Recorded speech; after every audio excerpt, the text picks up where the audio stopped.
మరి బిడ్డలకు చిన్నవారికి పెద్దవారికి నా హృదయపూర్వకంగా చెల్లించుకుంటున్నాను. మరి నేను 2 వారాలు 3 వారాల నుంచి మరి సన్నిధిలో ఉండలేదు. మరి అయ్యగారితో మరి విశ్రామంలో ప్రార్థన చేయించుకుని మరి ఒంట్లో బాగుంటలేదు, చాలా బలహీనంగా ఉన్నాను. అప్పటికి మరి జర్మని తెలియదు, నాకు నీరసమే అనుకున్నాను నేను. తర్వాత మరి 5 రోజులు 6 రోజులు నేను ఇంట్లో పడుకుని అసలు మొహం కడుక్కోకుండా మంచం తినలేదు. మరి జ్వరమే కదా నేను మాట్లాడుకుంటే మంచి రిచ్చిబడి కూడా లేకుండా అయిపోతే మరి ఏలూరు అతను రామసింగ్ గారు మా చిన్న గారు అమ్మాయి ఫోన్ చేస్తే ఫోన్ కూడా మాట్లాడలేకపోయినా. మరి వెంటనే ఇలా ఉందక్క అందరూ వదిలేసారని నేనంటే మరి ఎవరు ఫోన్ చేసి వాళ్ళు కూడా లేరమ్మన్నాను. మరి వెంటనే మా మధ్య గారు వాళ్ళకి ఫోన్ చేసి అంటే అక్కడ వదిలేసారు అన్నమాట. మరి ధనిద్రపట్ట గారు వచ్చేటప్పుడు మరి తీసుకెళ్ళిపోయారు, అక్కడ చూపించుకుంది కానీ వద్దని తీసుకెళ్ళిపోయారు. మరి 15 రోజులు అక్కడ ఉన్నాను. మరి టైఫాయిడ్లో పెట్టేసింది, చాలా బలహీనంగా ఉన్నారు, కిడ్నీలు కూడా కొట్టేస్తుందని చెప్పారు. అక్కడ మందులు తీసుకుని మరి 20 రోజులు వాళ్ళ ఇంటికాడే ఉన్నాను. తర్వాత మళ్ళీ నేను ఇంటికి వచ్చేసాను. మరి కిడ్నీ డబ్బులు తీసుకోవాలి కదా, డాక్టర్ కట్టాలి కదా అని వచ్చేసాను. మరి ఇచ్చిన పుష్పమ్మ కూడా మరి దగ్గు రంప పెట్టేసుకుని చాలా కఫం పెట్టేసి చాలా ఆవేశం పడిపోయి ఊరికి ఆవేశం గుండెకి పెట్టేసింది. మరి బిడ్డ ఎలా ఉంటుంది అనుకున్నాము. మరి 1 వారం అయితే చచ్చిపోతానని భయం పడిపోయి 2 అడుగులు కూడా వేయలేకపోయింది. అమ్మ ఎప్పుడైతే నేను మరి బాత్రూమ్కి వెళ్ళొస్తున్నాను, మరి నా పరిస్థితి ఎలా ఉండబోతుంది, నాకు చేయకూడదు, ఇలాగ నాకు పోయినప్పుడు చాలా బాధపడ్డది. మరి దేవుడు ఆహ్వానించిన దేవుడు మరి 2 సంవత్సరాల పొడిగించానని దేవుడు మాట్లాడాడమ్మా.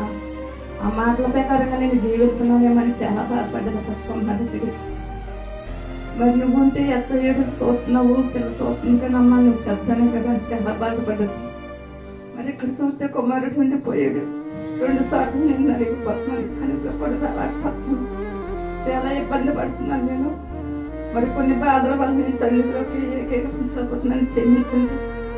మరి ప్రార్థన వల్ల మేము ఇలాగ ఉంటున్నాం, ప్రేమలో దేవుడి కాపాడుకుంటున్నాడు, ఇన్ని ఇబ్బంది నుంచి మమ్మల్ని సోదరు నుంచి పెట్టుకుంటున్నాడు. మరి గృహాన్ని చూస్తే స్తంభాలు పడిపోతుంది. మరి 3 స్తంభాలు అంటే తీసేసాను కానీ స్తంభం కూడా ఒరిగిపోయి మరి వర్షాలు వస్తున్నాయి ఇబ్బందిగా. 3 నెలలు ఈ వర్షాకాలంలో వెళ్తుందో నాకు తెలియదు, కానీ మాత్రం నిద్ర కూడా పట్టలేదు. దేవుడు చెప్పమని నాకు మరి గృహం కట్టుకోవాలని ఆశపడుతున్నాను, కానీ ఆశను తీర్చే దేవుడు ఉన్నాడని నమ్ముకుంటున్నాను. మనకు నెక్కసరా వచ్చి అసలు కూడా నాకు బిడ్డ ఉందని కూడా నెక్క కలుగుతలేదు. మరి దేవుడు ఏమనుకుంటున్నాడో నాకు తెలియదు, కానీ దేవుడి బిడ్డగా జీవిస్తున్నాను. ఈ నమ్మకం కానీ దేవుడి మీద ఆశపడి ఉన్నాను. బిడ్డల్ని మమ్మల్ని ఆశకాడు కాపాడినందుకు. మరి వర్షాకాలం మరి 3 గాలిదుమ్మలు వేసి మరి 3 రేట్లు కూడా నిద్రకుండా అలాగే తెల్లారి మేము ఎంచుకుంటున్నాము, జీవిస్తున్నామని బాధపడ్డాను. మరి దేవుడికి జీవించి మరి వర్షాకాలం గృహం కట్టుకుని మీరు ప్రార్థన చేయండి. పుష్పం గురించి కూడా మీరు ప్రార్థన చేయాలని కోరుకుంటున్నాను. ఇచ్చిన సాక్షులు దేవుడు దీవించింది కాక. హామీ. నీవు చేసిన ఉపకారములకు నేనేమి చెల్లింతును, నీవు చేసిన ఉపకారములకు నేనేమి చెల్లింతును.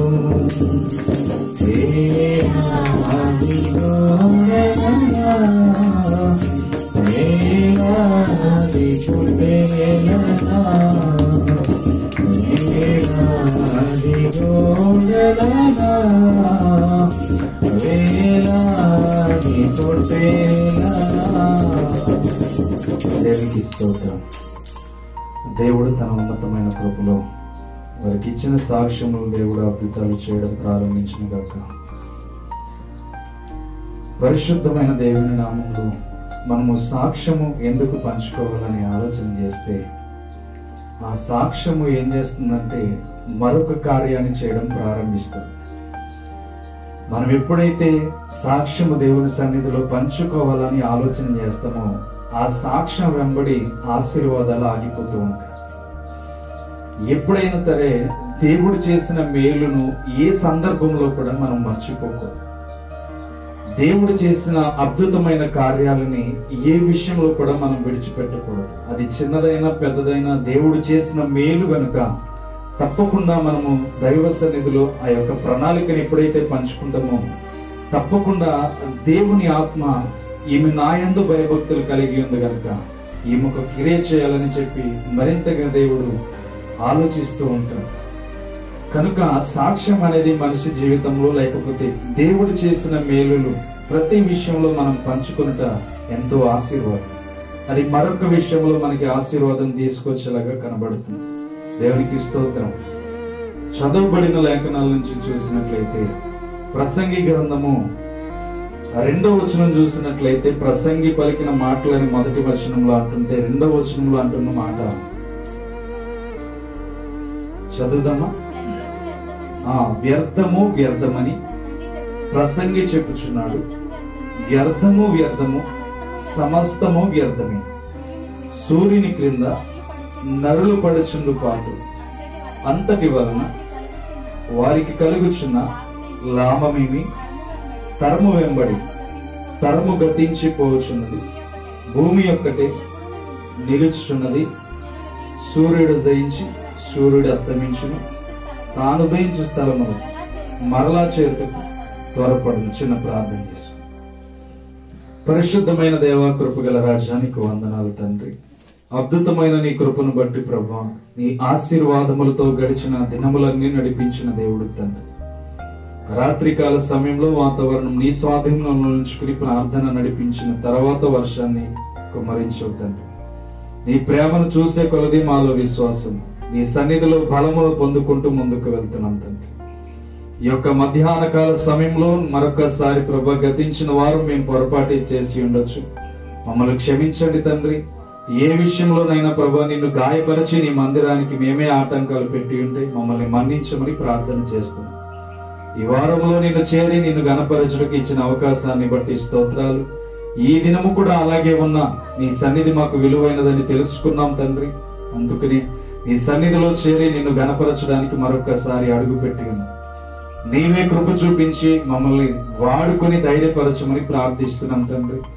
నీ పరిశుద్ధాత్మ వాక్కు ద్వారా, నీ పరిశుద్ధాత్మ బలము ద్వారా మేము విశ్వసించి నీ మీద ఆనుకొనుచుండగా విలువైన మాటలను బిడ్డలకు ధరింపచేసి మహోన్నతమైన నీ కృపలో బిడ్డలను తండ్రి ఆశీర్వాదకరమైన మేలులతో ప్రతి ఒక్కరితో నీవు మాట్లాడమని పరిశుద్ధాత్మ నామంలో అడిగి వేడుకొని నీ నామానికి మహిమ తెచ్చుకున్నాం. యేసు నామమున అడుగుచున్నాం తండ్రి, ఆమేన్.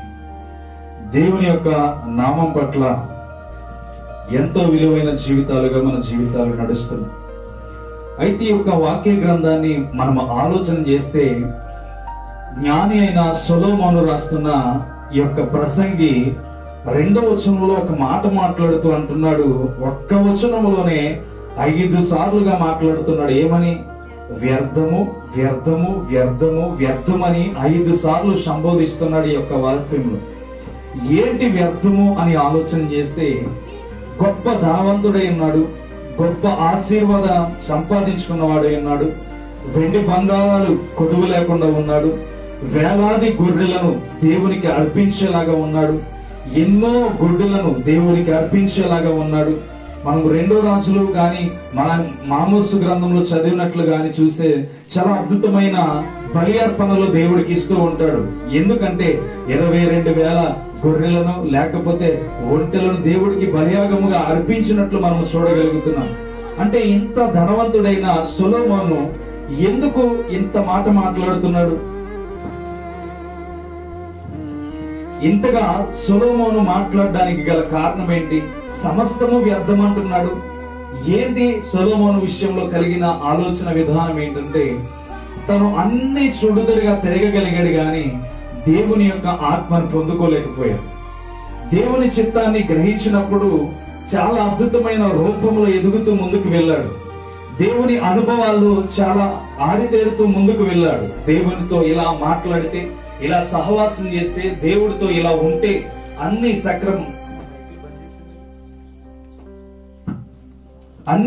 సక్రమంగా ఉన్నట్లుగా మనం చూడగలుగుతున్నాం. అయితే దేవుని చిత్తములో మనం ఆలోచన చేస్తే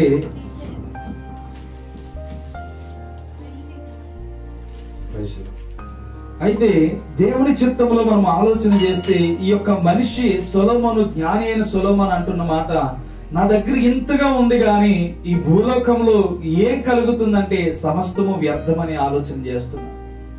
ఈరోజు సమస్తము వ్యర్థమని మనకి తెలిసినా గాని మనము కూడా ఈ భూమి మీద ఎంతో ప్రయాసపడుతూ ఉంటాం. ఇప్పుడు తల్లిగారి సాక్ష్యాన్ని బట్టి చూస్తే ఒక గృహాన్ని కట్టుకోవాలి. ఎందుకు? ఈ యొక్క శరీరానికి ఒక ఆధారం కావాలి. అవునా? ఈ యొక్క శరీరానికి ఆధారం కావాలి నివసించడానికి. ఏ సమయంలో ఏం జరుగుతుందనేది మనకి తెలియదు. అలాగే ఈ మందిరం గురించి ఆలోచన చేస్తే, నేను వచ్చిన కొత్తలో మందిరం ఇలా ఒరిగిపోయి కర్రల మీద ఉండేది. అదే మందిరం ఈ రోజు వరకు కూడా నడిపించబడితే ఏ రీతిగానైనా మనం ప్రార్థన పెట్టుకునే అవకాశం ఉంటుందా ఈ మందిరంలో? చెప్పండి. అవకాశం ఉండదు. అంటే మనకి నివసించడానికి ఒక మందిరం అనేది శరీరానికి అవసరం. అందుకని దేవుని యొక్క రూపంలో ఈ యొక్క సొలొమోను అయిన జ్ఞానము కలిగిన సొలొమోను అంటున్నాడు, సమస్తము వ్యర్థమే అని. ఎందుకు అంటున్నాడంటే, తన జీవితంలో అన్ని చూశాడంట.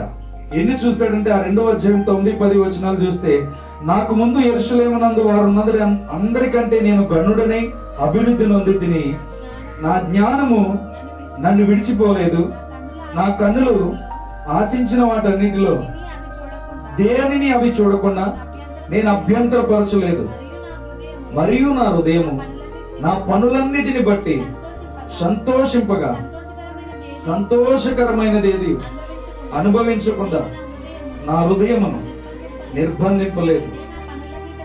ఇదే నా పనులన్నిటి వలన నాకు దొరికిన భాగ్యం. ఇక్కడ చూసినట్లయితే తన కన్నులకు నచ్చిందంతా చేయగలిగాడంట.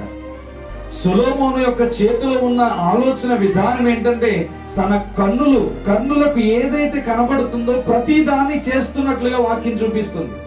అంటే తనకి ఏం లేదంటే, తనకి ఏది కూడా తిరిగి లేదు. అవునా?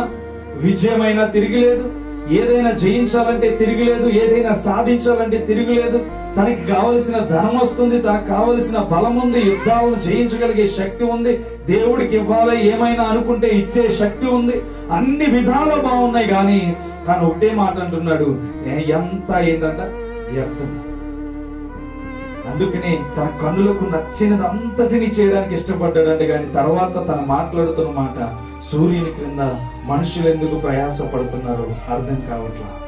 తరం వెంబడి తరం వెళ్ళిపోతుంది, తరం వెంబడి తరం ముందుకు వెళ్ళిపోతుంది, కానీ ఎందుకు వారి యొక్క ఉద్దేశాల్లో మానవ ఆలోచనలు మారట్లేదని చెప్పి ఈ యొక్క జ్ఞానమైన సొలొమోను తెలియజేస్తుంది.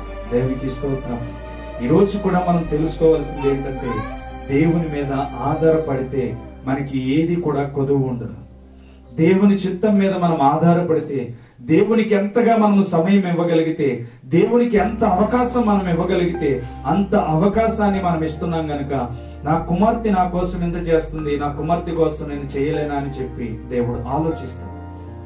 దేవుడు ఏమాత్రము ఆలోచించని విధంగా ఏమాత్రం ఉండడు. ఏ సమయంలో మనకి ఏది కావాలన్నా దేవుడే తీసుకురావడానికి ఆశపడుతూ ఉంటాడు.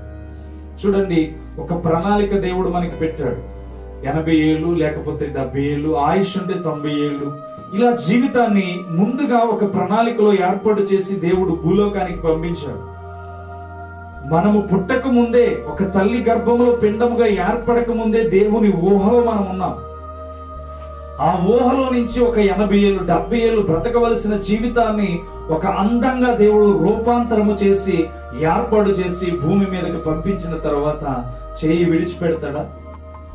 తన ఊహలో మనల్ని ఎలా ఉండాలో ఊహించుకొని, తన ప్రణాళికలో ఎలా ఉండాలో తెలుసుకొని, తన యొక్క జీవితాన్ని ఇలా రూపాంతరపరిచి దేవుడు మనల్ని భూలోకానికి పంపిస్తే మనము దేని వైపు పరిగెడుతున్నామంటే వ్యర్థమని చెప్తున్న ఆలోచన వైపే పరిగెడుతున్నాం.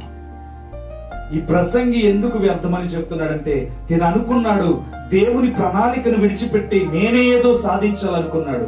దేవుని ప్రణాళికను విడిచిపెట్టి నేను ఇదే పొందుకోవాలనుకున్నాడు. అందుకనే తన యొక్క జీవితంలో ఈ ప్రసంగి గ్రంథం మనం టోటల్ గా చదివితే ఎంతగా రాస్తాడంటే, మనుషులు పడుతున్న ప్రయాసంతా వ్యర్థమనే మాట్లాడుతూ ఉంటాడు. సూర్యుని క్రింద కష్టపడుతున్న కష్టమంతా వ్యర్థమే అని చెప్తున్నాడు. అలాగని మనం కష్టపడొద్దని అన్నట్ల మనకు కావలసిన శరీర ఆహారం కావాలి, ఆత్మీయ ఆహారం కూడా కావాలి. ఈ ఆత్మీయ ఆహారం, శరీర ఆహారం రెండు ఈక్వల్ గా నడుస్తూ ఉన్నప్పుడే పరిశుద్ధాత్మ దేవుని శక్తిని మనం పొందుకోగలం. ఎలా అని ఆలోచన చేస్తే, దేవుని యొక్క సన్నిధిలో మనం ఎప్పుడైతే కూడుకుంటామో, దేవుని యొక్క ఆరాధనలో ఎప్పుడైతే మనం పాలు పొందుతామో, తప్పకుండా మనకున్న బలహీనతల నుంచి దేవుడు గుర్తెరుగుతూ వాటి నుంచి విడుదల చేయడానికి దేవుడు ఎంతగానో త్వరపడుతూ ఉంటాడు. ఎందుకు తెలుసా?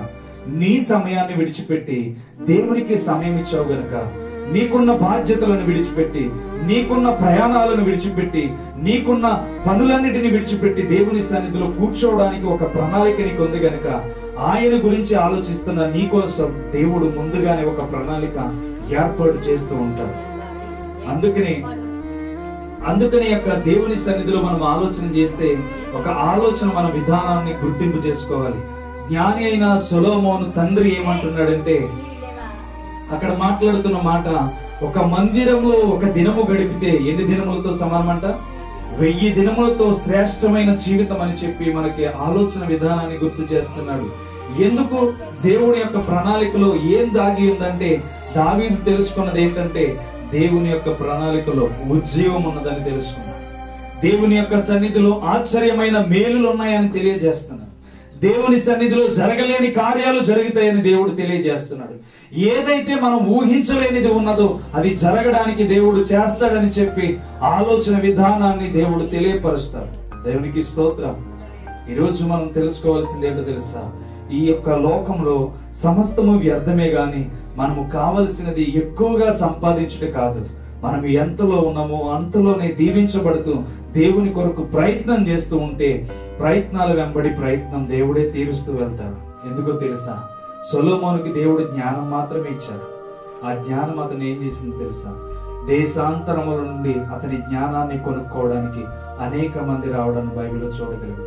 దేవునికి స్తోత్రం. ఏంటంటే జ్ఞానము కొనుక్కోవడానికి ఒక మనిషి దగ్గరికి రావడం అంటే ఆలోచన చేయాలి. దేవుని బిడ్డగా మనం ఎదిగితే మనకి ఏది దేవుడు కొదువుగా ఉంచడు. మనము దేవుని కొరకు ఆలోచన చేస్తే దేవుడు ఏది కూడా మన జీవితాల్లో కొదువు లేకుండానే చేస్తూ ఉంటాడు. అందుకనే దేవుని యొక్క వాక్యాన్ని మనం చూసినట్లయితే, మీ తలంతులు చిన్నవి నాయన, నా తలంపులు పెద్దవి. మీరు చిన్న చిన్న వాటిని అడుగుతారు, నేను పెద్ద పెద్ద వాటిని మీ పట్ల చేయడానికి ఇష్టపడుతున్నాను. రోజు మనం గుర్తించవలసింది, దేవునికి లోకంలో అసాధ్యమైనది ఏది లేదు. ఆయనకి సమస్తము సాధ్యమే. మనలో ఉన్న ప్రణాళిక ఏంటంటే దేవుణ్ణి మనము గుర్తించలేకపోతున్నాం. దేవుడు ఇది చేయగలుగుతాడా అని ఆలోచన చేస్తాం.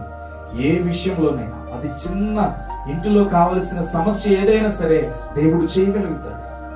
ఎందుకంటే ఒక రూపాన్ని దాల్చి నీవు పలానా ప్రాంతంలో తల్లి గర్భాన్ని ఇలా పుడతావని ముందుగానే రూపించి నిన్ను ఒక ప్రాంతంలోనికి తీసుకువెళ్ళడంటే నీ పట్ల ఒక ప్రణాళిక ఉండే దేవుడు నీ కార్యాలని ఎలా ఈ ప్రాంతంలో ఏర్పాటు చేసింది. అలాంటి దేవునికి ఏదైనా అసాధ్యం అవుతుంది? అసాధ్యం కాదు. చూడండి, రీసెంట్ గా మా గ్రామంలో ఒక అమ్మాయిని ఒక కుమారుడు లవ్ చేశారు. అంటే మాకు బంధువర్గాలు అవుతారు. ఇక్కడ ఏనేపల్లి మీకు తెలుసు లేదు. ఆ ఏనేపల్లి గ్రామంలో ఏం జరిగిందంటే, తన తల్లిదండ్రుల విషయంలో సమాధానం లేదు. అలాగే అంటే సమాధానం అంటే ఇతనికి ప్రేమించిన వ్యక్తిని ఇష్టం లేదు, ఆమె వరుసకి చిన్నం అవుతుందండి. వాళ్ళ తల్లిదండ్రులు ఒప్పుకోలేదు. ఒప్పుకోకపోతే వాళ్ళిద్దరు కలిసి ప్రేమించుకున్న వారు 2-3 సంబంధాలు చెడగొట్టారు.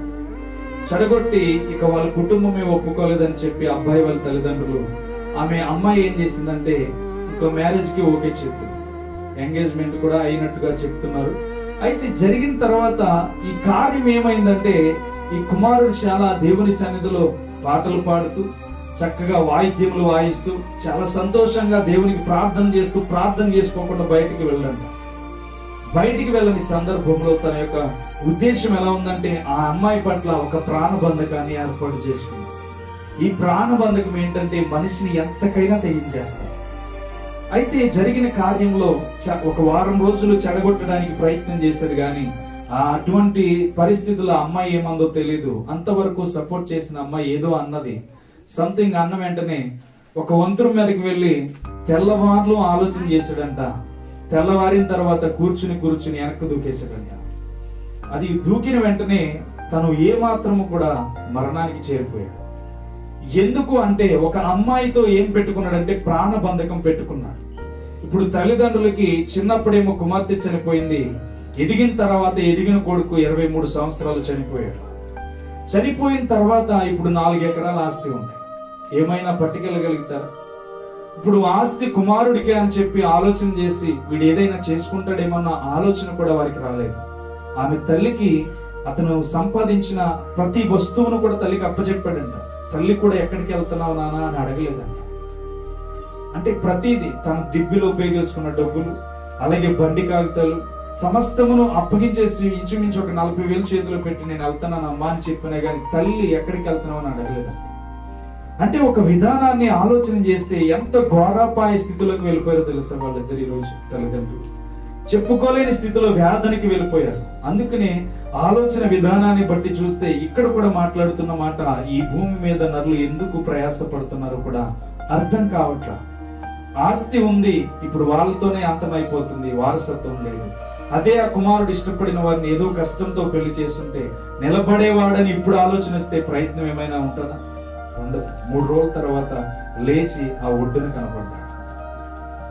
23 సంవత్సరాలు ప్రార్థనతో ఉంటాడు. ఏంటి దేవుడు కాపాడలేదా అంటే దేవుడు కాపాడతాడు, కానీ ఇతనికి ప్రాణబంధకం ఎక్కువైపోయింది. లోకమని ప్రాణబంధకాన్ని పెట్టుకున్నాడు. ఈ ప్రాణబంధకం ఏం చేసిందంటే పాపానికి దారి తీసింది. దేవుడిచ్చిన ఆయుష్ను మధ్యలోనే చెడగొట్టేసింది. ఎందుకని? తనకు దేవుని మీద ఉన్న విలువ కంటే ప్రాణబంధకం మనుషులతో ఉన్న విలువే ఆలోచన ఎక్కువ కలిగించింది. అందుకని ఆలోచించాడు. గురువారం రాత్రి వెళ్ళాడంట, శుక్రవారం పొద్దున్నే ఏం చేశాడంటే దూకేశాడు. రాత్రి అంతా ఆలోచించాడు, ఏదో ప్రయత్నం చేద్దాం అనుకున్నాడు, చేయలేకపోయాడు. విజయం లేదు తనలో.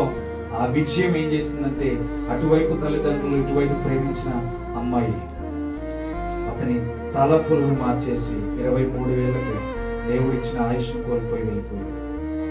అతను ఎక్కడికి వెళ్తాడని బైబిల్ చెప్తుందో తెలుసా? నరకానికి వెళ్తాడు.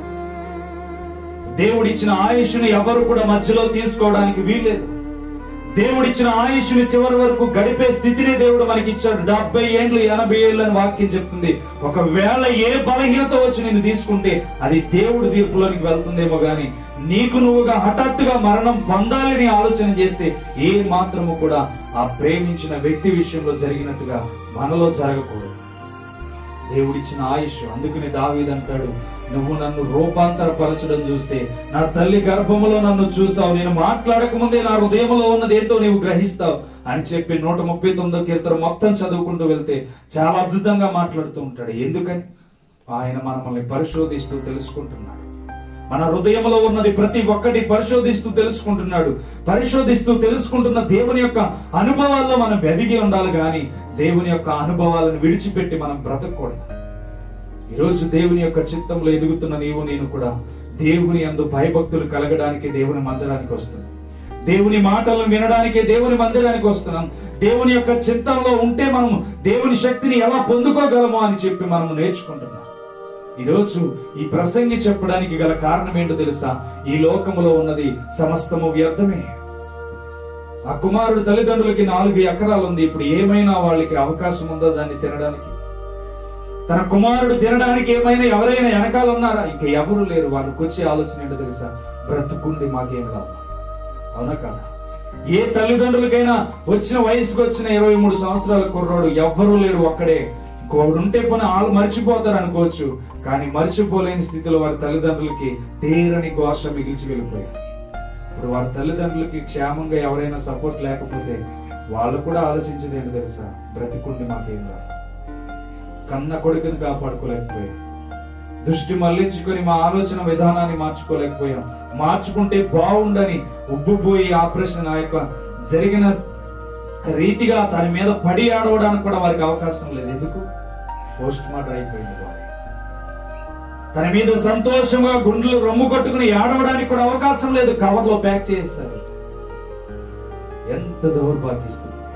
తల్లిదండ్రుల ఘోష ప్రతిరోజు బ్రతుకున్నంత కాలం వాళ్ళకి మిగులుతూనే ఉంటారు.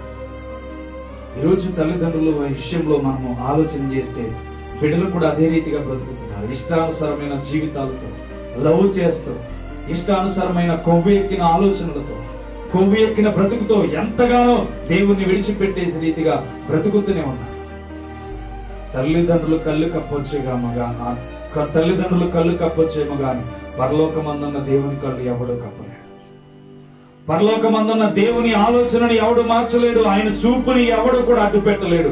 ఈరోజు జరిగిపోతుంది మన ప్రేమాయణం అనుకోవచ్చు, కానీ ఆ ప్రేమాయణంలో జరిగే తప్పుల వలన ఒక రోజు శిక్ష ఉందని ఆలోచన మర్చిపోతుంది. అందుకనే జ్ఞాని అయిన సొలొమోను కూడా చెప్తున్నాడు ఏంటంటే, సమస్తము వ్యర్థమే. బ్రతుకుతూ నరులు ప్రయాస పడుతున్నారు. దేనికి ప్రయాస పడుతున్నారు అని చెప్పి వ్యర్థమే.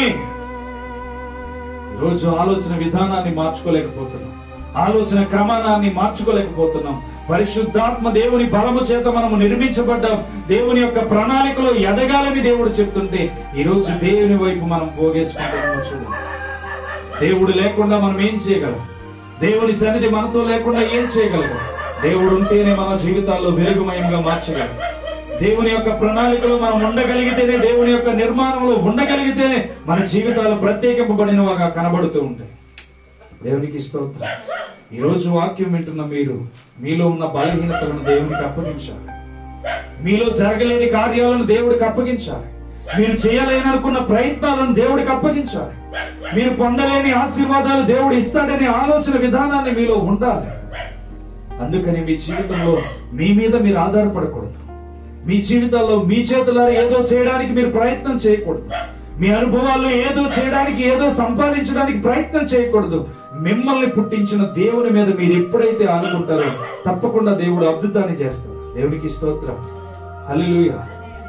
చూడండి, నేను రేపటి దినాన్ని నుంచి నేను నివసిస్తున్న గ్రామంలో అక్కడ వాతావరణం వల్ల పెట్టవలసిన 3 దినాలు ఉపవాస కూడికి లాగిపోయి వేదన చెందాను, బాధ కలిగాను.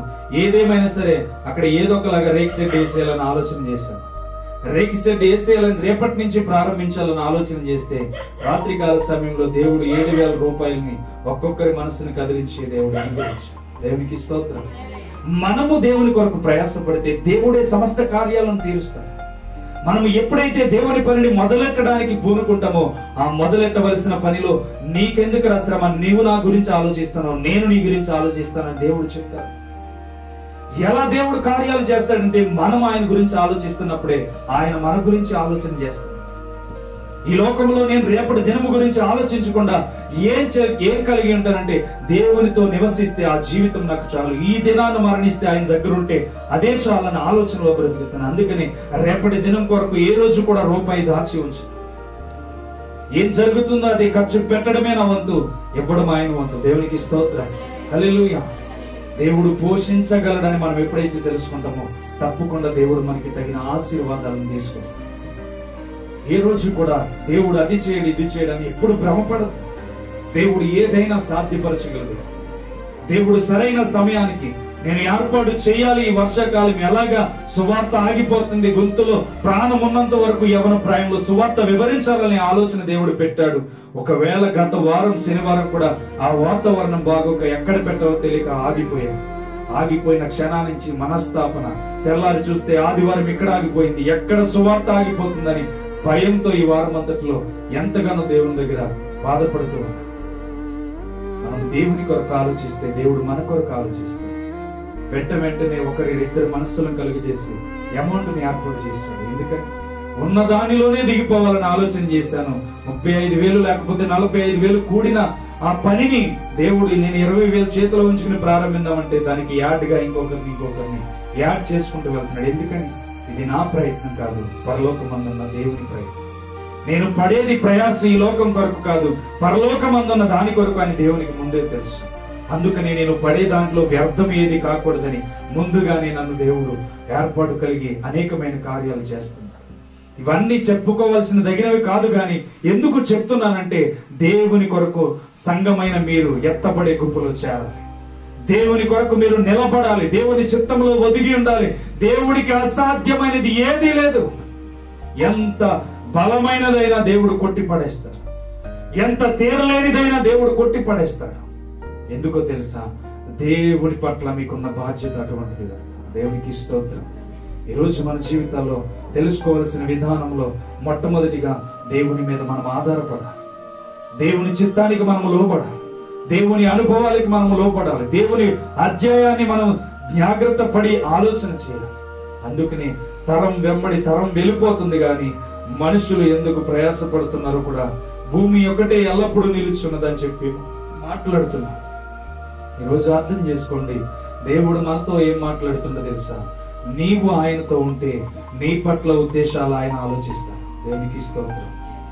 నీవు ఆయన పట్ల ఆలోచన చేయాలి. తప్పకుండా ఏ విధమైన ఆలోచన చేస్తావో ఆ విధంగా దేవుడు నీతో మాట్లాడుతూ ఉంటాడు. ప్రతి సందర్భంలో దేవుడు ఎన్నో విషయాలను తెలియపరుస్తూ ఉంటాడు. నీవు రహస్యంగా కన్నీరు కారుస్తుంటే, నీవు ఇదేంటి నాకు ఎలా జరుగుతుందని ఆలోచన చేస్తుంటే, ఈ ప్రణాళిక ఏంటి నేను ఎంతలా ఊహించుకున్నాను, ఇలా జరిగిపోతుంది, ఇలా వెనక్కి వెళ్ళిపోతుంది, ఇలా వెనక్కి వెళ్ళిపోవడానికి గల కారణమని నీకు నువ్వుగా చీకు చింత పడద్దు. దేవుని మీద ఆధారపడి కన్నీటితో అయినా ప్రార్థించావా, లేకపోతే నీ బలమైన ప్రార్థనతో ప్రార్థించావా, నీ సమస్యలు దేవుడు తీరుస్తాడు. దేవునికి స్తోత్రం. ఏ సమస్య దేవుడికి చిన్నదేనండి. కంటిలో నలుసంత దేవుడికి. దాన్ని తీసి పక్కన విసిరి పడేస్తాడు. మనకున్న పెద్ద పెద్ద శ్రమలు ఇబ్బంది ఏమి కాదు, మనకున్న పెద్ద పెద్ద శ్రమలు ఇబ్బంది కాదు, కానీ దేవునికి మాత్రం చిన్నవిగా కనబడుతుంది. ఈరోజు మన జీవితంలో తెలుసుకోవాల్సింది, దేవునికి మొట్టమొదటిగా మన ప్రాధాన్యత ఇస్తే ఆ ప్రాధాన్యతలో దేవుడు మనకి శక్తిని ఇస్తాడు. మనం ఆలోచించలేము తెలుసా, ప్రాణబంధకాల మీద ఆశపడుతూ ఉంటాం. ఎలా చేయాలి, ఎలా కట్టాలి, ఎలా నిర్మించాలి, ఈ స్థాపన ఎలా జరుగుతుంది, ఇది జరుగుతుందా జరగదా అన్న డౌట్ లోనే సగం మనం అవిశ్వాసం కలిగి జీవిస్తున్నాం. ఇది అవుతుందా అవదన్న ఆలోచనలోనే అవిశ్వాసంలో మనం జీవిస్తున్నాం. ఎప్పుడు అవుతుందా అవదనే బ్యాలెన్స్ మనలోనికి రాకూడదు. ఇది జరుగుతుంది యేసునామములో, ఆమేన్ అని విశ్వాసం కలిగి మనం జీవించాలి. అనే ప్రణాళికను కలిగి జీవించాలి, అనే ప్రయత్నాలు కలిగి జీవించాలి. ఎందుకు? దేవుడు ఒక్క విషయంలో మనకి తెలియజేసేది ఏంటో తెలుసా, మనల్ని ప్రతి క్షణము బలపరచడానికి, మనల్ని అనుభవము ప్రతిరోజు మనతో కలిసి జీవిస్తున్నాడు. అందుకని మీ దేహము దేవుని ఆలయం అని మీరు ఎరుగరా అని చెప్పి మాట్లాడతాడు కొరింథీ సంఘానితో ఒక మాట మాట్లాడుతూ ఉంటాడు. మీ దేహము దేవుని ఆలయమై ఉన్నదని మీరు ఎరుగరా అంటే, దేవుని ఆలయాన్ని మనం ఏం చేస్తున్నామంటే గుర్తెరగకుండా జీవిస్తున్నాం. దేవుని ఆలయాన్ని మనం ఏం చేస్తున్నామంటే మర్చిపోతున్నాం. నాలో దేవుని ఆలయం ఉంది, ఏదైనా చేయగల సమర్థుడు నాలో ఉన్నాడనే ఉద్దేశాన్ని మర్చిపోతున్నాం. అందుకని అపోస్తుల కార్యంలో మాట్లాడుతూ ఉన్నాడు. చూడండి, ఇక్కడ అపోస్తుల కార్యం 5వ అధ్యాయం మాట్లాడుతున్న మాట చూడండి.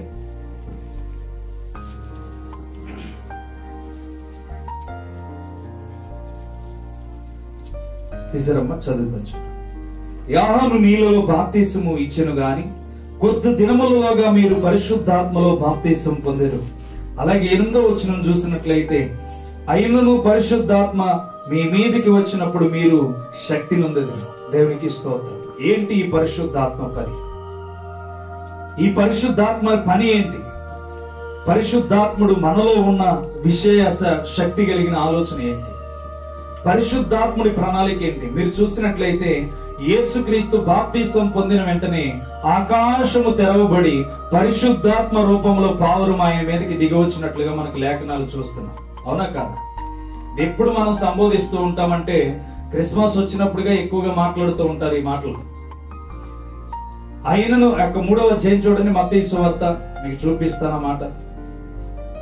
మత్తయి సువార్త 3వ అధ్యాయం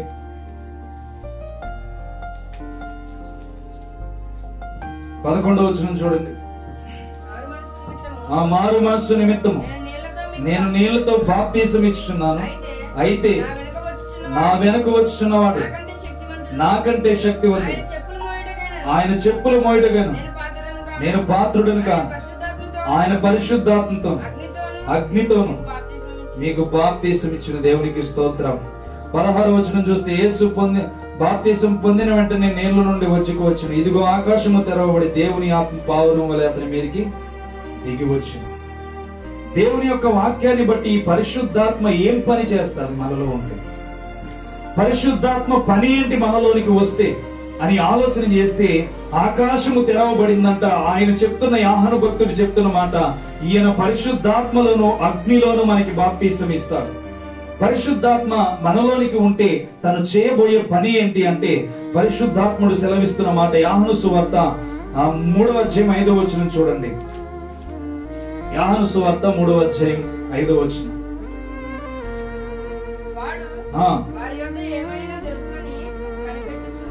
యోహాను సువార్త 3వ అధ్యాయం 5వ వచనం. అపోస్తుల కార్యం 3వ అధ్యాయం 5వ వచనం చదువు. యేసు ఇట్లా, నేను ఒకటి నీటి మూలముగా ఆత్మ మూలముగా జన్మించదే గాని దేవుని రాజ్యంలో ప్రవేశించలేడని నీతో నిశ్చయముగా చెప్తున్నాను. దేవునికి స్తోత్రం. ఇప్పుడు పరిశుద్ధాత్మ ఏమి మనకి సహాయం చేస్తున్నాడంటే, మనలో నివసించడానికి, ఆయన రాజ్యానికి చేర్చడానికి మనతో నివాసం చేస్తున్నాడు. ఎక్కడికి? పరలోక రాజ్యానికి చేర్చడానికి, దేవుని రాజ్యంలో చేర్చితే, ఆత్మ మూలముగా జన్మించితేనే గాని దేవుని రాజ్యంలో ప్రవేశింపలేరని మాట్లాడుతున్నాడు. అంటే ఈ ఆత్మ మనల్ని మరలా జన్మింప చేస్తుంది. అంటే ఈ రోజు చూడండి, నేను మరలా జన్మించడం అంటే పరిశుద్ధాత్మలో మరలా బాప్తిసం పొందాము గనుక మరలా జన్మించడం అనేది ఏర్పాటు కలిగింది. ఈ రోజు నేను అదే పాపంలో బ్రతికి, అదే శాపాల్లో బ్రతికి, అనేకమైన మోసాలు చేస్తూ వ్యర్థమైన జీవితం చుట్టూ తిరుగుతూ ఉంటే నేను దేవుని రాజ్యంలో ప్రవేశించగలనా? ప్రవేశించలేను. అయితే పరిశుద్ధాత్మ చెప్తున్న మాట, దేవుని ఆత్మ చేత మనం ఎప్పుడైతే ముద్రిస్తామో ఆ పరిశుద్ధాత్మ శక్తి ఏం చేస్తుందంటే దేవుని రాజ్యంలోనికి తీసుకువెళ్తుంది. అంటే మనకి నూతనమైన జీవితాన్ని తెలియచేస్తుంది. దేవునికి స్తోత్రం. ఈ ఆత్మ మనల్ని క్రొత్త ధనములోనికి నడిపిస్తారు. ఏంటి? క్రొత్త జీవితంలోనికి నడిపిస్తారు. ఈ క్రొత్త జీవితం సంఘము ఎత్తపడుతున్న వేళ పెండ్లి కుమార్తెల వలె మనం పరలోక రాజ్యంలోనికి వెళ్ళడానికి సహాయపడుతుంది.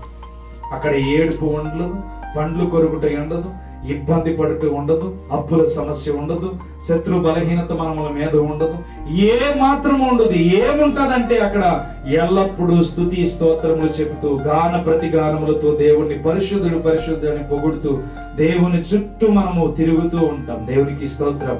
హల్లెలూయా. ఈ పరిశుద్ధాత్మ పని ఏంటంటే మనల్ని మరలా ఆత్మ మూలముగా జన్మింప చేయడం. దేవునికి స్తోత్రం. ఏంటి? పరిశుద్ధాత్మ పని మరలా ఆత్మ మూలముగా మనల్ని జన్మింప చేస్తుంది. ఇలాగే ఆలోచన చేస్తే చూడండి, తీతుకు 3:5 కూడా చూడండి.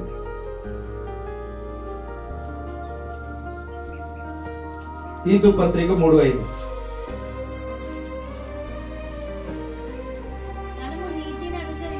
మనము నీతిని అనుసరించి చేసిన క్రియల మూలముగా కాక తన కనికరము చొప్పున పునర్జన్మ సంబంధమైన స్నానము ద్వారా పరిశుద్ధాత్మ నూతన స్వభావమును కలుగజేయడం ద్వారాను మనల్ని రక్షించిన దేవునికి స్తోత్రం. పరిశుద్ధాత్మ పని ఏంటంటే మనల్ని మారు మనసు వైపు నడిపించడం చూడగలుగుతాం. ఏంటంటే పరిశుద్ధాత్మ శక్తి ఏంటంటే మనల్ని మారు మనసులోనికి నడిపిస్తుంది. పరిశుద్ధాత్మ పని ఏ మనిషిని కూడా విడిచిపెట్టడానికి వీల్లేదని, నూతనమైన జీవితంలోనికి నడిపిస్తుందని ఇక్కడ మాట్లాడుతున్నాడు. మనము నీతి అనుసరించి చేసిన క్రియల మూలముగా కాక తన కనికరము చొప్పుననే పునర్జన్మ సంబంధమైన స్నానము ద్వారా పరిశుద్ధాత్మ మనకి నూతనమైన స్వభావాన్ని ఇస్తున్నట్లుగా వాక్యం చెప్తుంది. ఈరోజు మనం ఆలోచన చేస్తే మనము చేసిన నీతి క్రియల వలన మనం పరలోకం వెళ్ళిపోతాం అనుకోకూడదు. మనం ఇచ్చిన దర్శనం భాగాల వలన పరలోకం వెళ్ళిపోతామని అనుకోకూడదు. దేవుని సన్నిధికి క్రమముగా వచ్చేస్తున్నాను కదా అని పరలోకానికి వెళ్ళిపోతానని అనుకోకూడదు. దేవుని యొక్క చిత్తాన్ని నేను ఏమాత్రము తప్పు మాట్లాడట్లేదు కదా, దేవుని రాజ్యానికి చేరిపోతానని అనుకోకూడదు.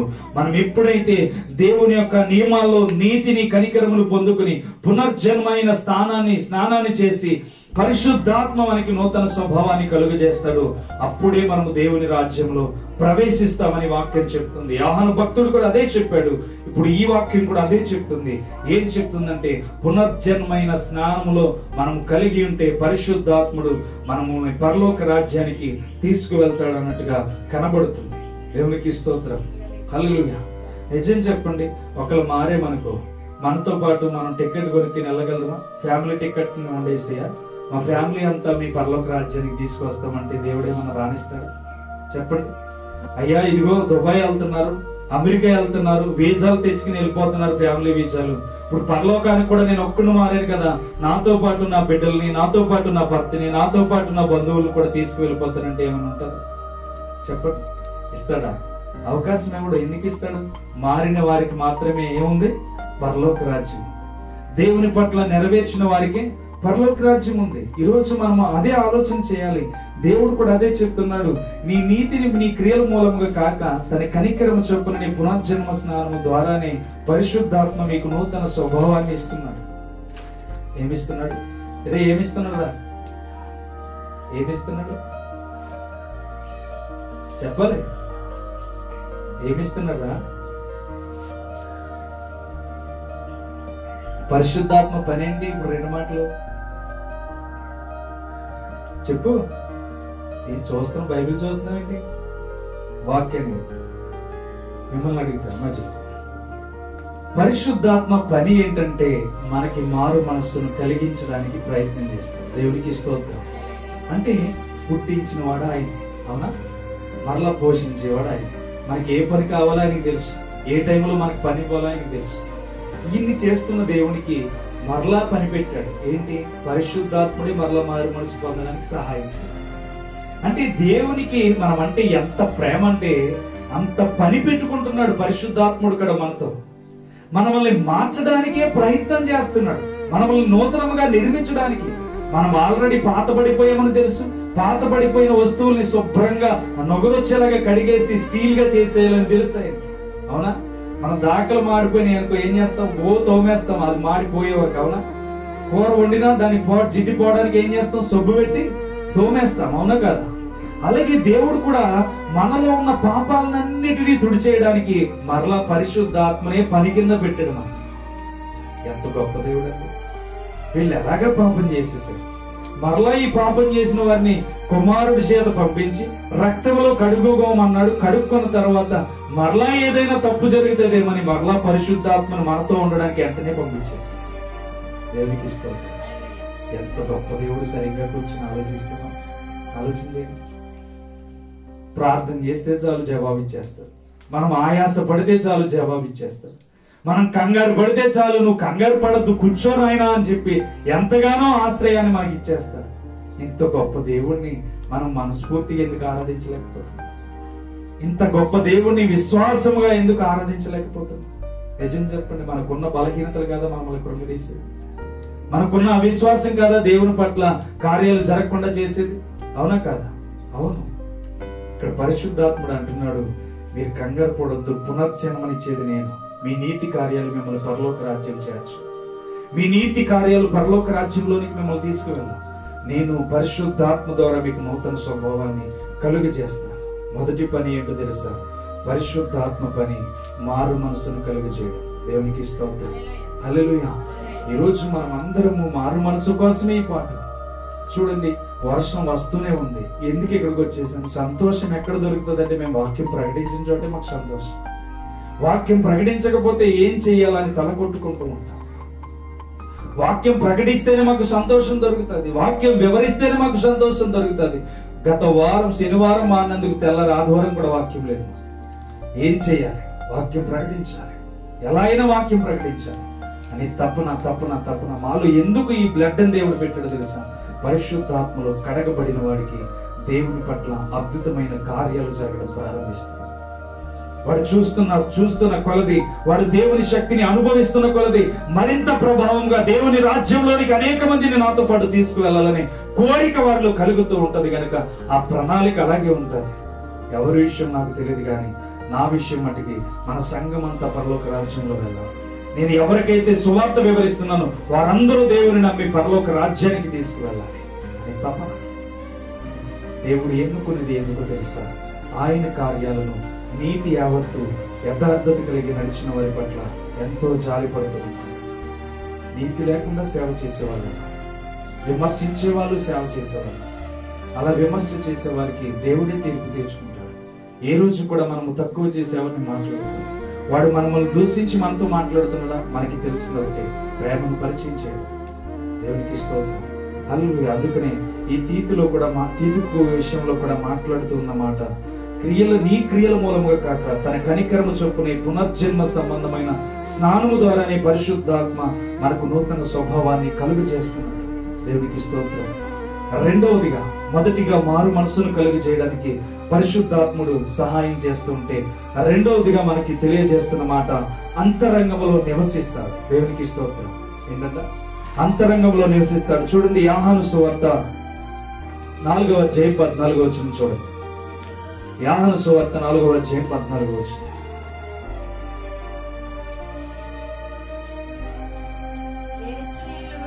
నేనిచ్చు నీళ్లు త్రాగువాడు ఎప్పుడునూ దప్పికొనడు. నేను వానికిచ్చు నీళ్లు నిత్య జీవములో వానిలో ఊరెడు నీటి బొగ్గుగా ఉండునని. దేవునికి స్తోత్రం.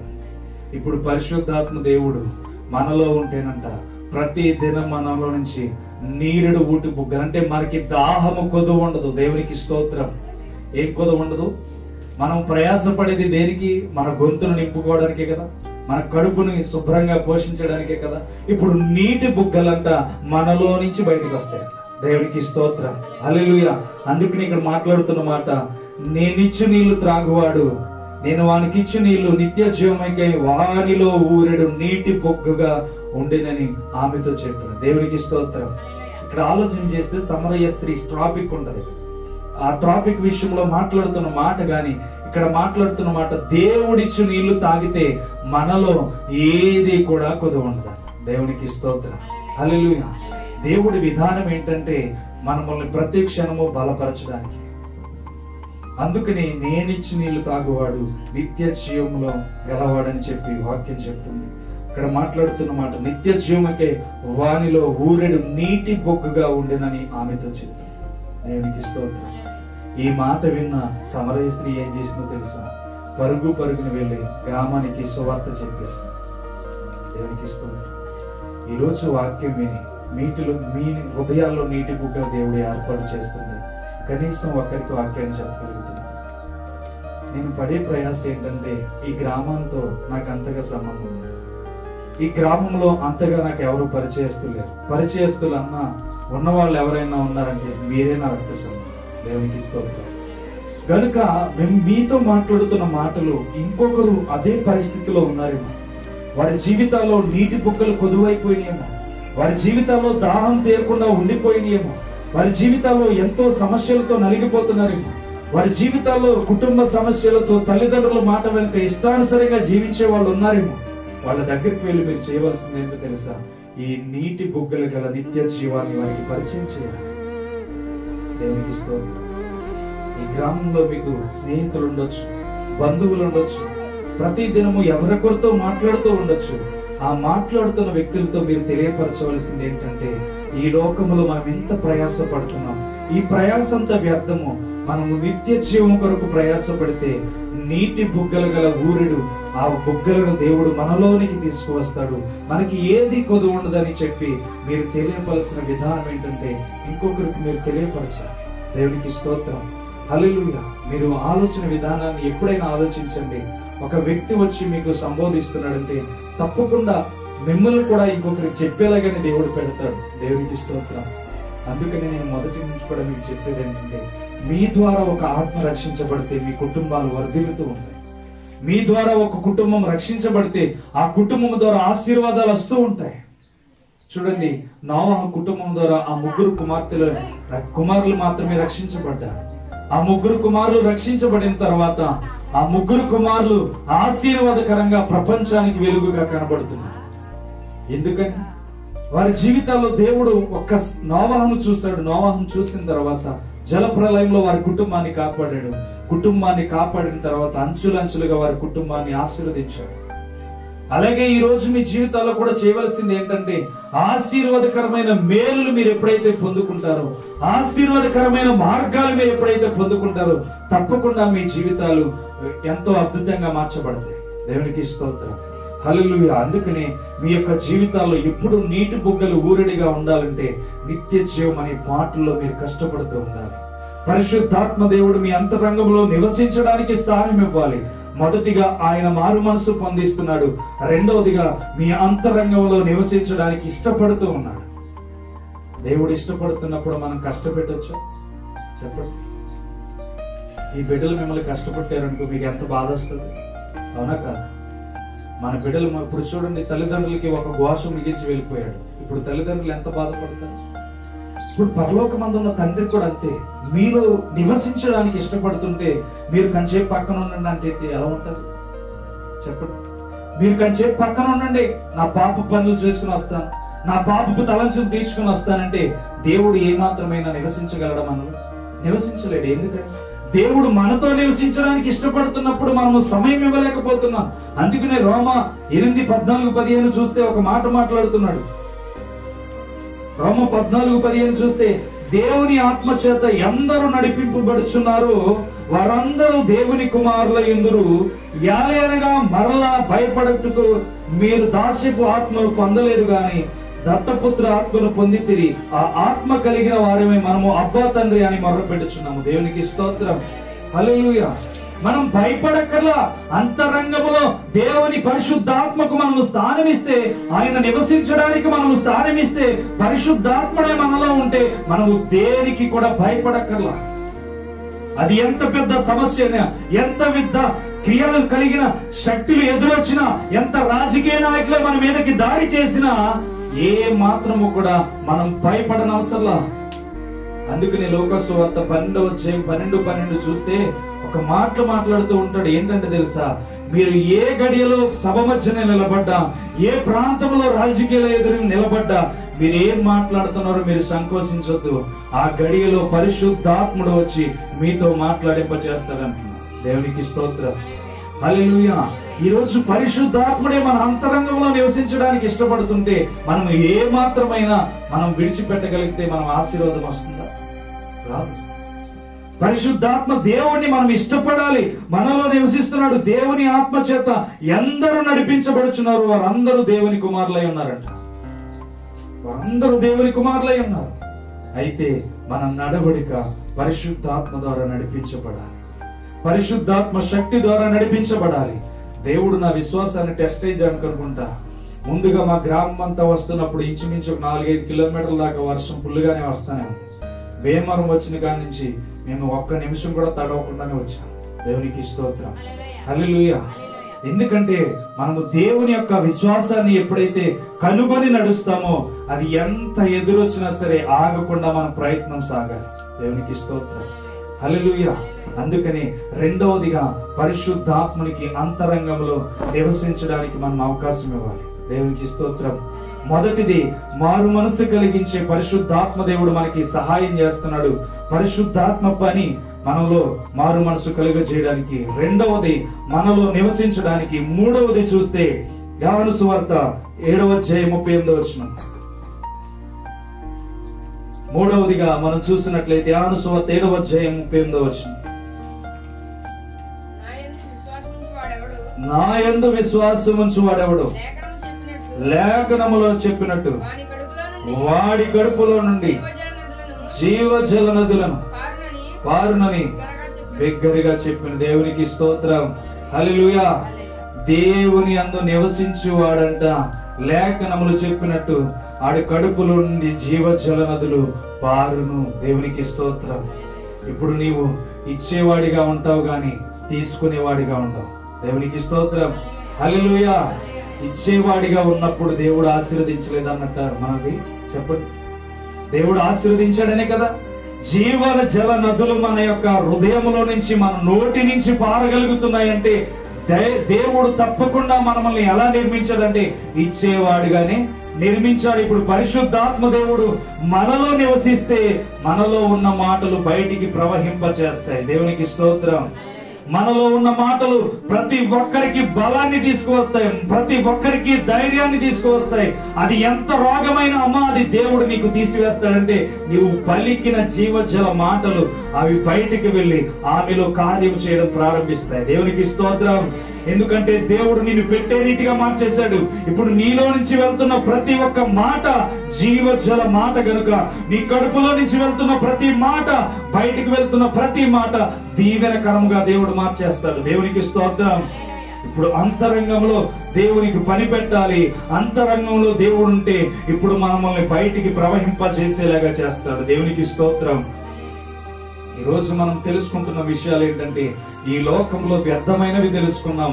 ఇప్పుడు పరిశుద్ధాత్ముడు మనలో ఉంటే ఏ రీతిగా మనలో అద్భుతమైన కార్యాలు జరుగుతాయో తెలుసుకుంటున్నాం. దేవునికి స్తోత్రం. 7:3. రెండోది ఏంటి అమ్మా? రెండోది ఏంటమ్మా? తల్లి పైకి. రెండోదేంటి?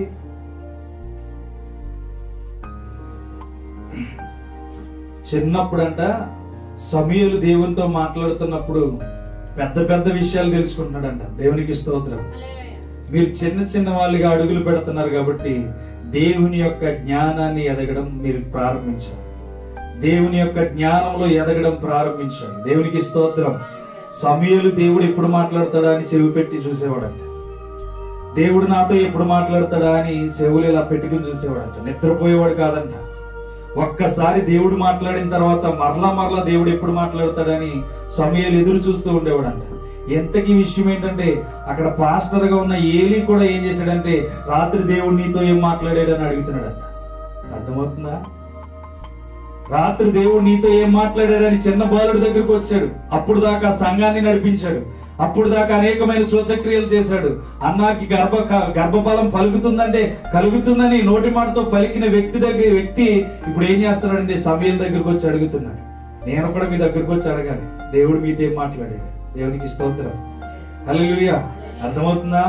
ఇప్పుడు అంతరంగంలో దేవుడు నివసిస్తాడు. మొదటిది ఏంటి తెలుసా? మారు మనసు మనకి కలిగిస్తాడు. రెండవది మనలో నివసించడానికి దేవుడు ఇష్టపడతాడు. మూడవదిగా నీ నోటిలో నుంచి బయటికి అనేకమైన ఆశీర్వాదకరమైన మాటలు తెలియజేస్తాడు. దేవునికి స్తోత్రం. ఈ రోజు నువ్వు నేర్చుకుంటున్న పాఠాల్లో దేవునికి స్థానం ఇచ్చి చెవియొగ్గా ఉంటే సమయాల కంటే గొప్పవాడైపోతావు. దేవునికి స్తోత్రం. కాబట్టి ఆలోచించు, ఏది గొప్పదో ఈ లోకము. అర్థమవుతుందా? మూడవదిగా బయటికి ప్రవహింప చేస్తాడు. దేవునికి స్తోత్రం. ఎంతగానో మనం బలం పొందుకోవాలి, శక్తి పొందుకోవాలి. అప్పుడే మన నోటంట ఆశీర్వాదాలు పలకడం ప్రారంభించబడతాయి.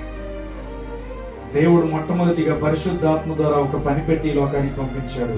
ఒకటి, మారు మనసు కలిగించమని. రెండు, మనుషుల మధ్యన వారి హృదయాల్లో నివసించమని. మూడు, నివసిస్తున్న నీవు ప్రతి ఒక్కరిని దీవించమని. అవునా కాదు? ఇప్పుడు మనం ప్రతి ఒక్కరిని దీవిస్తున్నామో దూషిస్తున్నామా? ఆమె అలా చేస్తుందంటారు బాబు, ఆమె ఇలా ఉందంటారా బాబు, ఆమె కుటుంబంలో ఎన్ని కార్యాలు జరిగినాయి అంటారా, వాళ్ళ బిడ్డలు ఎలా ఉంటున్నారని మనం ఏమి రీతిగా కూడా మాట్లాడకూడదు. అర్థమవుతుందా? పరిశుద్ధాత్మ దేవుడు మనలో నివసిస్తే ఈ మాటలు మనకు ఆ కుటుంబం ఎలా పాడైపోయిందంట, ఈ కుటుంబం ఎలా పాడైపోయిందంట ఏ మాత్రము మాట్లాడద్దు. ఎందుకో తెలుసా? పరిశుద్ధాత్మ నివసించవలసిన స్థానంలో అలాంటి మాటలు ఉంటే దేవుడు ఏ మాత్రం మనతో నివసించు. దేవునికి నివాసము కావాలంటే అది పవిత్రమైన స్థలమై ఉండాలి. అందుకని ఇశ్రాయేలును బలి అర్పించమన్నప్పుడు వాటిలో ఒక మచ్చైనను డాగైనను లేకుండా తీసుకురమ్మని చెప్పారు. ఈరోజు మనలో, మన హృదయంలో తెలియవలసింది ఏంటంటే మనలో నివసిస్తున్న దేవునికి ఏ మచ్చ కూడా నాలో కనబడకూడదనే ఆలోచన మనలోకి ఉండాలి. దేవునికి స్తోత్రం. చూడండి, బయటికి పార వెళ్ళాలి అంటే గలతీయుల పత్రిక 3వ అధ్యాయం 5వ వచనం చూడండి, ముగించేస్తాను. గలతీయుల పత్రిక 3వ అధ్యాయం 5వ వచనం.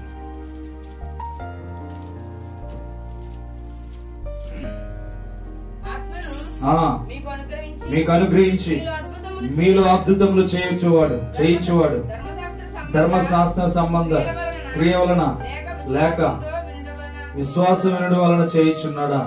చూడండి, ఇక్కడ మాట్లాడుతున్న మాట, ఆత్మ మీకు అనుగ్రహించి మీలో అద్భుతములు చేయించువాడు. దేవునికి స్తోత్రం, హల్లెలూయా. ఆత్మ, పరిశుద్ధాత్మ మనలో నివసిస్తే మనలోనికి అనేకమైన కార్యములు చేయడానికి దేవుడు ఇష్టపడతాడు. మనతో అనేకమైన సూచక క్రియలు దేవుడు చేయడానికి ఇష్టపడతాడు. నేను ఇష్టపడుతున్న దేవుడు ఈ రోజుకి అనేకమైన కార్యాలు నా నోటంట పలుకుతూ చేస్తున్న మాటలు నేను చూడగలుగుతున్నాను. దేవుని యొక్క చిత్తంలో దేవుడు చేస్తాడు అని చెప్పి నేను మాట్లాడుతున్న ప్రతి మాటలో నా నోటి మాట ద్వారా అనేకమైన బయలు వెల్లడి చేయిస్తున్నాడు.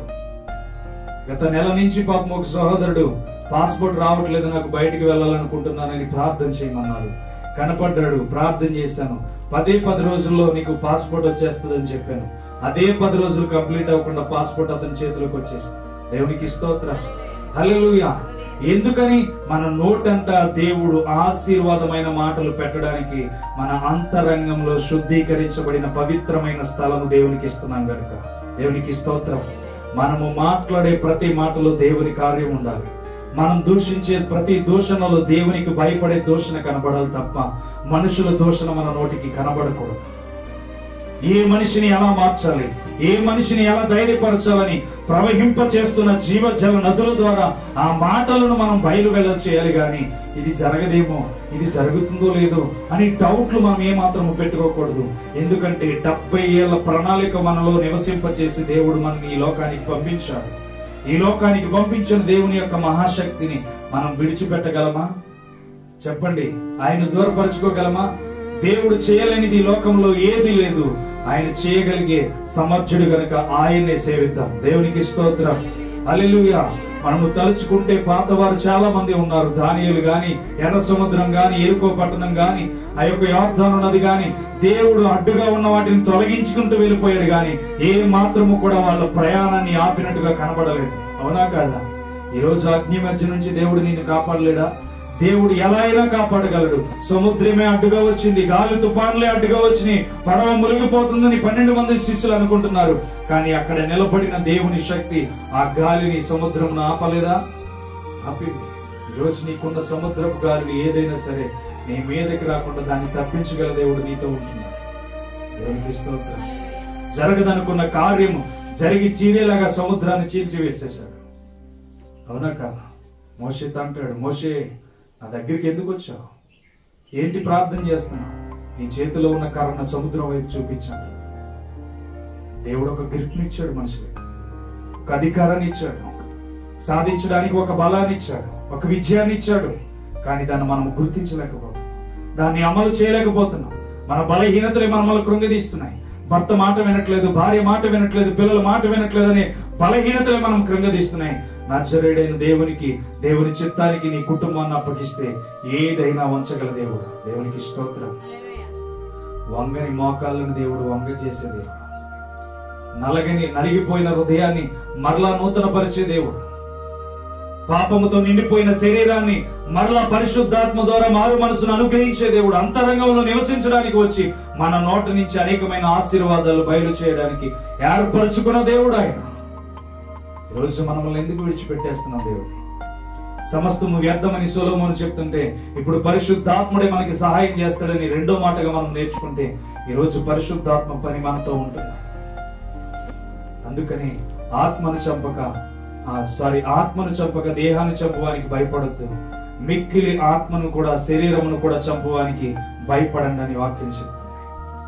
చూడండి వాక్యం మత్తయి సువార్త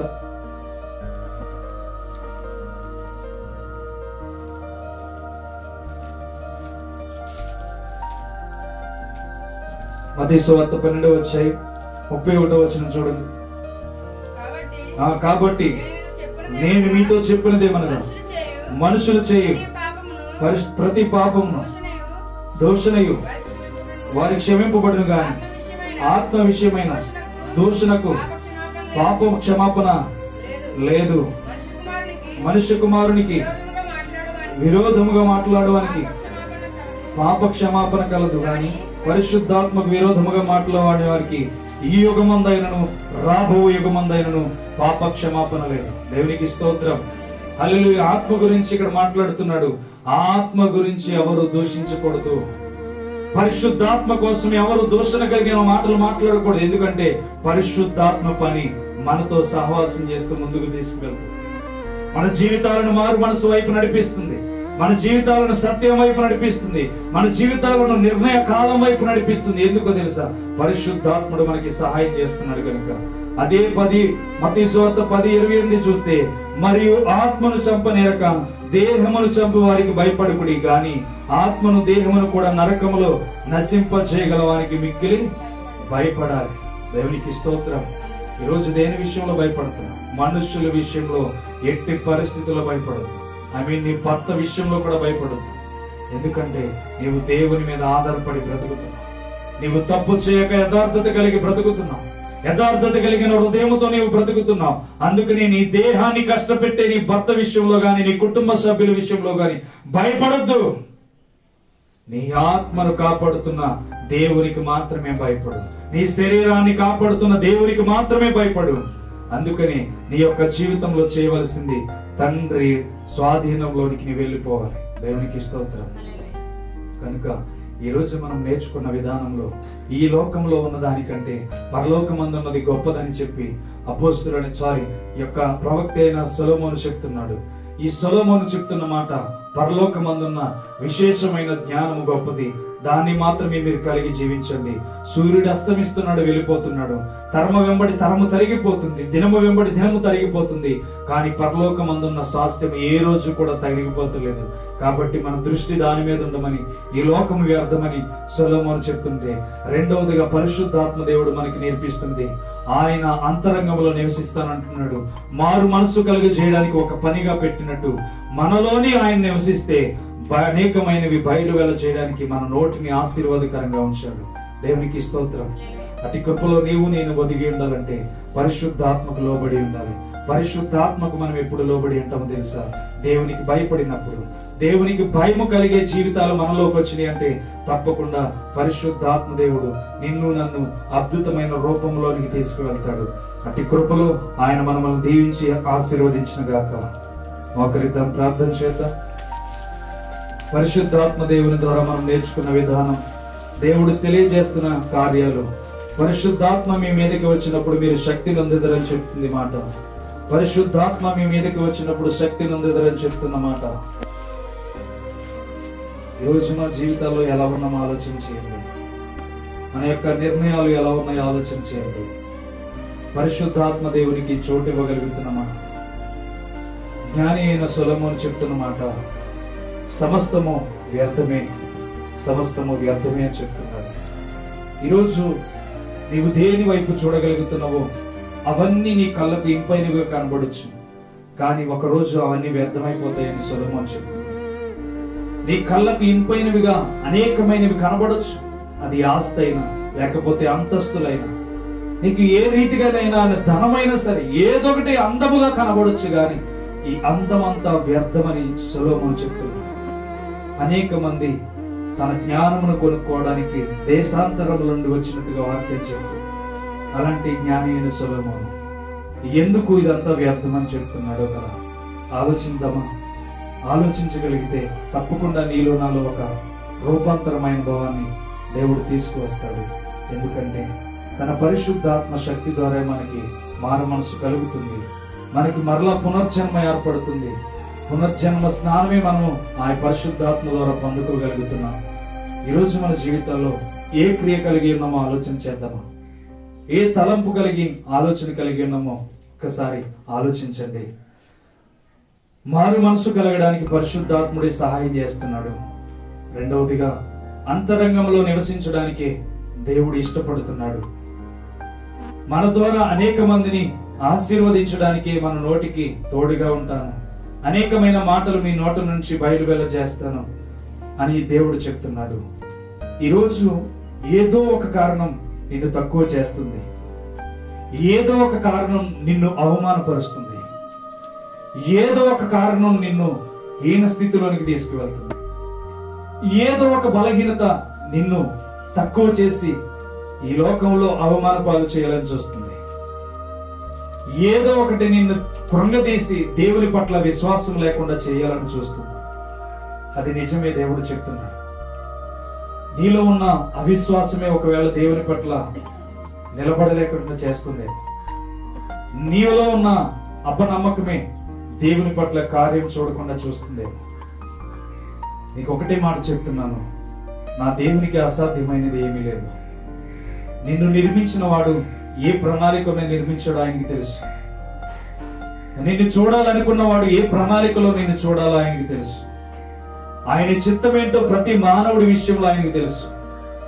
ఈరోజు నువ్వు అనుకుంటున్నావు నీ యొక్క ప్రణాళికలో ఏది జరగట్లేదు కదా, నేను అనుకున్నది ఏంటి ఇలా వెనక్కి వెళ్ళిపోతుంది, నేను చెయ్యాలనుకున్నది ఏంటి ఇలా ముందుకు వెళ్ళలేకుండా ఆగిపోతుంది, నేను ఆశీర్వాదకరంగా ఉండాలనుకున్న విధానం ఏంటి నా జీవితంలో ఇలా వెనక్కి వెళ్ళిపోతుంది. నిజముగా నీవు ఈ విషయాల్లోనే బాధపడుతున్నా. నీవు చేయాలనుకున్న కార్యాలు జరగట్లేదు. గత 2 వారాల క్రితం మీకు ప్రకటించాను, మీరు జరగని కార్యాలు ఒక బుక్ మీద రాసుకుని ప్రార్థన చేయండి. అది నిజముగా దేవుని చేత పలుకుబడిన మాట. ఎంతమంది మీరు విజయం కోసం ఎదురు చూస్తున్నారు? ఎంతమంది మీరు ఆ సహాయ నిధి కోసం ఎదురు చూస్తున్నారు? దేవుడు ఎవరైతే ప్రార్థించుతున్నారో ఆ కార్యాల నిమిత్తం దేవుడు కార్యాలు చేయడానికి సిద్ధముగా ఉన్నాడు. ఈ రోజుకి కూడా దేవుడు నీకు అదే చెప్తున్నాడు. నీ జీవితంలో నీకు అసాధ్యమైనవి ఉండొచ్చు, కానీ నాకు అసాధ్యమైనది ఏది లేదు, నాకు సమస్తమే సాధ్యమని దేవుడు చెప్తున్నాడు. ఈరోజు దేవుని ప్రణాళికలో జీవిస్తున్న నీకు దేవుడు మారు మనసుని ఇవ్వడానికి పరిశుద్ధాత్మ సహాయం కోరుతున్నాడు. అంతరంగంలో నివసించడానికి నిన్ను సహాయం కోరుతున్నాడు. నీలో జీవజల బుగ్గలు ఏర్పాటు చేయడానికి దేవుడు నిన్ను ఇష్టపడుతున్నాడు. పరిశుద్ధాత్మ దేవుడే నిన్ను అంత ప్రేరేపిస్తుంటే ఎందుకు విడిచిపెడుతున్నావు? నీ అవిశ్వాసం వల్ల, అపనమ్మకం వల్ల ఎందుకు జరగకుండా ఆగిపోతుంది అనుకుంటున్నావేమో, ఎందుకు జరగకుండా ఈ కార్యాలు నిలబడిపోతున్నాయి అని అనుకుంటున్నావేమో. ప్రార్థించు. ప్రార్థించగలిగితే నీకు కార్యం సఫలపరచడం దేవుని చిత్తం. నీవు ప్రార్థించగలిగితే నీ యొక్క కుటుంబ పరిస్థితులు మార్చగలిగే చిత్తం ఆయన చిత్తం. నీవు ప్రార్థించగలిగితే నీ పరిస్థితుల ఒత్తిడిని మార్చగలిగేది ఆయన చిత్తం. నీవు ప్రార్థించగలిగితే నీవు రహస్యమందు కారుస్తున్న కన్నీరు విషయంలో ఆయన చిత్తమైనది. ఈరోజు నువ్వు కృంగిపోతూ, బాధపడుతూ, ఎంతగా నలిగిపోతావు? నిన్ను సృజించిన దేవునికి నీ కార్యాలను అప్పగించు. నిన్ను పుట్టించిన దేవునికి నీ చిత్తాన్ని అప్పగించు. ఆయన చిత్తమే నెరవేర్చబడాలని ప్రార్థన చేయి.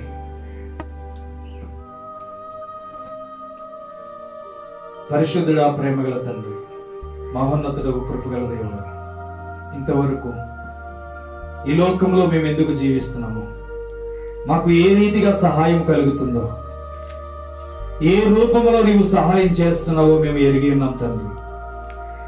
నీ పరిశుద్ధాత్ముడు మమ్మల్ని మార్చడానికి ఇన్ని ప్రయత్నాలు చేస్తున్నాడు. నీ పరిశుద్ధాత్ముడు మాలో నివసించడానికి ఇన్ని ప్రయత్నాలు చేస్తున్నాడు. మాలో నుండి ఆశీర్వాదమైన మాటలు అనేక మందికి తెలియపరచడానికి, మమ్మల్ని ఏర్పాటు చేసుకోవడానికి ఎన్నో విధాలుగా మా పైన ప్రయత్నం చేస్తున్నాడు. ఇది మర్చిపోయి మా ఇష్టానుసారంగా జీవించాం ప్రభు. ఇది మర్చిపోయి ప్రభు మేమే మా చేతులారా ఏదో సాధించాలనుకున్నాం ప్రభు. నీ పరిశుద్ధాత్మ లేకపోతే మేము ఏది సాధించలేమని ఈ రోజే తెలుసుకున్నాం తండ్రి. నీ పరిశుద్ధాత్మ లేకపోతే మేము ఏది కూడా పొందుకోలేమని ఈ రోజే మేము ఆలోచించగలిగాం తండ్రి. పరిశుద్ధుడా, ఇక నుంచి కూడా నీ పరిశుద్ధాత్మ చేతులకే మేము సమస్తమును అప్పగిస్తున్నాం తండ్రి. నీవు మాత్రమే కార్యము చేయగల దేవుడు. నీవు మాత్రమే అనేకమైన సూచక క్రియలు చేయగల దేవుడు. నీవు మాత్రమే అనేక ఆశీర్వాదములు కలుగజేసి నడిపించి గొప్ప దేవుడు తండ్రి. నీవు కరుణించి, కాపాడి, కృప చూపించి, బలపరిచి, స్థిరపరిచి, సిద్ధపాటు కలిగిన మార్గములకు ద్వారములు తెరిచి మేలు చేయమని ప్రార్థిస్తూ తండ్రి, నీవే గొప్ప దేవుడు తండ్రి. సంఘమును బలపరచమన్నావు తండ్రి. సంఘమును లేవనెత్తమన్నావు తండ్రి. పెండ్లి విందుకు సిద్ధపాటు చేయమన్నావు తండ్రి. ఇదిగో నీ బిడ్డలందరినీ సిద్ధపాటు చేసి నీ పరిశుద్ధాత్మ కృపకే భయభక్తులు కలిగిన జీవితాన్ని ఈ దినమును నేర్పించాం ప్రభు. ప్రసంగి ద్వారా ఈ లోకం వ్యర్థమని తెలియపరచాం తండ్రి. పరలోకమే శాస్త్రమని నీ బిడ్డలు గుర్తించారు తండ్రి. మరి ఏ మాత్రము విడువబడక ఈ పరిశుద్ధాత్మ కృపలో ఎత్తబడే గుంపులోనికి ఎలా చేరాలో ఆలోచన కలిగి నడిపించారు. చెప్తున్న మాటలను వ్యర్థపరచగలిగే సాతాను శక్తులను యేసునామములో లయపరచండి. వాడి కాడిలన్నిటిని యేసునామములో విరగొట్టండి ప్రభు. బిడ్డల మధ్యన ఏ గలిబిలు పుట్టించి భార్య భర్తల మధ్యన ఏ సతమతములు పుట్టిస్తున్నాడు, యేసునామములో ఆ కాడిని విరగొట్టమని ప్రార్థన చేస్తున్నాం. వాడి శక్తులన్నిటినీ ప్రభు ఇప్పుడే బంధించమని ప్రార్థన చేస్తున్నా. ఈ గ్రామంలో పనిచేస్తున్న వెలుగుదూత శక్తులను, దురాత్మ శక్తులను, చేతబడి శక్తులను యేసు క్రీస్తు నామములో ఇప్పుడే బంధిస్తున్నాము తండ్రి. నజరేయుడైన యేసు క్రీస్తు నామములో ఇప్పుడే బంధిస్తున్నాను ప్రభు. బ్రహ్మపరిచు వాటిపైన దృష్టి కలిగిస్తున్న శక్తులను యేసు నామములో బంధించండి. వాడు చేస్తున్న పొరపాట్ల వలన తండ్రి అనేక మంది జనాంగం నాశనకరమైన గుంటలో పడుచుండగా వాడు చేస్తున్న ప్రతి కార్యాలు యేసు నామములో ఆగిపోవునుగా కానీ ప్రార్థన చేస్తున్నాను. నీవే కృప చూపించండి. ప్రతి బిడ్డని నీ సిలువ చాటును మరుగుపరచండి ప్రభు. ప్రతి బిడ్డను నీ ఆత్మ చోట మరుగుపరచండి తండ్రి. కృప చూపించండి, బలపరచండి. చేరి ఉన్న ప్రతి కుటుంబంలో ఏ సమస్య, ఏ బలహీనత ఉందో యేసు నామములో నీవే కార్యములు జరిగించండి. ఏదైతే జరగకుండా ఆగిపోతున్న యేసు నామములో ఇప్పుడే విడుదల చేయండి. ప్రతి కార్యము జరగడానికి ఈ దేవుని నుంచే ప్రారంభించబడునుగా కానీ ప్రార్థన చేస్తాను. ప్రతి ఒక్కటి దేవుని కృపలో సమృద్ధిగా లభించునుగా కానీ ప్రార్థన చేస్తున్నా.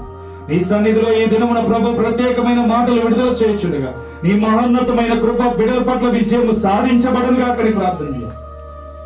ప్రతి ఒక్కరిని బలపరచండి, స్థిరపరచండి, కృపతో నింపండి, శక్తివంతమైన జ్ఞానంతో నింపండి. నీవే ముందుకు నడిపించి నీ ఆత్మతో బలపరచమని పరిశుద్ధాత్మ నామములో అడిగి వేడుకొని నీ నామానికి మహిమ తెచ్చుకోమని ఈ దీనుడిని మరింత బలముతో నీ వాడుకోమని యేసు నామములో అడుగుచున్నాం తండ్రి. ఆమేన్. అందరికీ వందనాలు.